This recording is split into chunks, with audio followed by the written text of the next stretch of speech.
if you've got a tremorgenic toxin, no matter what sort of tremorgenic toxin it is, or if you've got a toxin that can cause seizures, they're the ones that we need to know how to manage from the get-go, even without knowing what's caused it. So if you've got something that's tremoring when it comes into the practice, and tremoring is different to seizuring because they are still a little alert. They're not completely unconscious, but they are just shaking like crazy. And it's more than you're shivering. If you've never seen a tremorgenic patient before, look it up on YouTube because it's very obviously different to just someone that's to a patient that's shivering.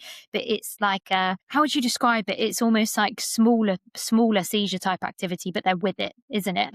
I guess that's how I'd describe it. It's like, Yeah. If you're thinking of the tremorgenic mycotoxins, they're also a little bit hyperreactive, aren't they? I think. yeah, they Do you can think? be. I don't know if Yeah. that goes Yeah. together with the tremor kind of thing. Yeah. Yeah, they can be. And I think from the get go, in terms of, I know normally we get onto medications a bit later in these deep dives, but obviously, if we're thinking about stabilization of these patients from the get go, if you have a patient that's tremoring, one of the best things that you can do for them is give them something called Methocarbamol. I don't think a lot of GP practices have it or use it or know too much about it. I don't know if it's more of an ECC drug because tremorgenic mycotoxins you might not see in GP land that often, but methocarbamol is fantastic in terms of anti-tremorgenic.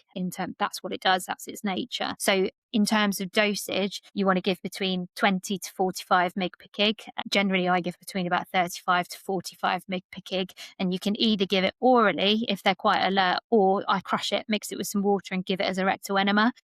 And then it will absorb quite quickly that way. And you can repeat that every 8 hours. So that's something to get on board quite quickly if you do have these tremorgenic cases.